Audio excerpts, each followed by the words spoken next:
Hey everyone, Matt here from Doctoring, and today we're going to do a comparison review of the Hoka Gaviota 4 to the Hoka Gaviota 5. One of the big things I want to answer for you is this being a comparison video and should I upgrade episode is for those of you who are interested in these shoes, should you get the 5 or the 4? And for those of you wearing the 4, should you consider updating to the 5 because it is a totally different shoe. Well, it's still in the same category. How the fit, ride, stability is done is completely different. So hopefully that'll answer some of these questions. Starting out with specs, men's size 9 over here in the Gaviota 4 is coming in at 11 ounces for men's size 9, 9.9 ounces women's size 8. The Gaviota 5, which I'm going to pronounce this wrong, version 5 is coming in at 10.4 ounces for running warehouse, 9 ounces for men's size 9, so quite a bit lighter, and it definitely feels a lot lighter. Stack height wise, 40-35 over here with version 4 for a 5mm drop. Version 5 is 38.5 in the heel, 32.5 in the forefoot for a now 6mm drop. Well, it's basically the same. It doesn't feel that much different.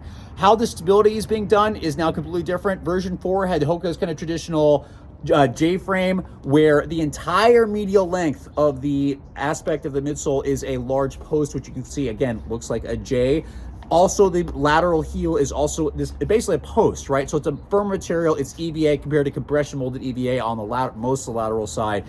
Version 5 does this very differently, where they took away that post, that J-frame, and now it's what's called an H-frame, which don't quote me on this. It looks like there's just more material here in the midfoot as it comes up, and then there's extensions in the forefoot and heel that basically try to keep you more centered. Rather than keeping it just on one side, it seems to try to keep a more centered ride. How that's exactly being done in the insole, I'm not sure, but what it feels like is there is a ton of medial pressure and a little bit of lateral pressure in that heel with version 4. This feels like a posted shoe along the full length. Version 5 doesn't feel like that as much. There's still a higher arch that I'm noticing, but it just feels a little bit more centered. And again, the ride is what changes. It feels a lot softer. Version 4 was a little on the firm side. It was always surprising to be like, this is a 40mm stack, and it's like a little bit firm, which again, works really great for some people, but it also made it, along with the weight, really clunky for running. It was much better for walking and standing. I have tried to run in the shoe. I've gotten 20 miles. It is not a comfortable shoe for running, in my opinion. Some people might view that differently. Version 5, completely different, where it is a softer ride. It's basically like a more stable Bondi, really, which is also what Hoka says too. It's got a much smoother ride. The foam is a little bit softer, even though supposedly it's still compression molded EVA, and it's technically a lower stack by a millimeter or so.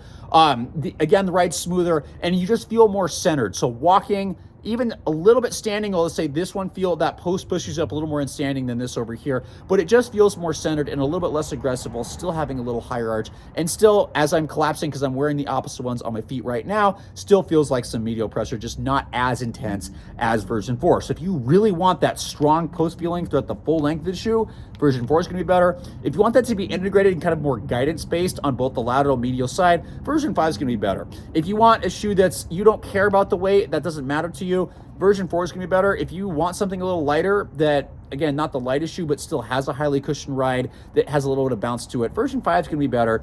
The other area that's super different is the upper. So the upper on the Gaviota 4, I've been calling it Gaviota, huh? The Gaviota 4, it's got a fairly tapered toe box, which I've never understood, being kind of a shoe that's very popular for medical professionals to prescribe, because a lot of people that get sent for walking and standing shoes not always, can sometimes have wider feet. This is a very tapered toe box, which is not super comfortable. It's giving me a good number of blisters. The rest of the fit is fairly normal if it's a teeny bit wide in the midfoot. Version 5 totally changes that, where as you can see, there is actually a wide forefoot, which is really surprising because Hoka generally tends to fit narrow. I can easily spread my toes out in these shoes. There's plenty of room. Feels really good for longer days on your feet, for longer runs where there's plenty of room for that swelling. I did have to tighten the laces down in the midfoot to get a little more security there, but it's fine because I still have enough toe room. So those people that want a wider fit, yes, there is a wide version of version 4. I just want a little more room in the toe box. Version 5 is going to win that out. The upper also feels a little bit lighter, and it just feels nice to have my toes not crushed. So honestly, if you have a little bit more narrow foot, version 4 is going to work better for you. If you have a little wider foot, version 5 is going to work better for you. One's not necessarily better than the other one, although I have my opinions of which one I like better.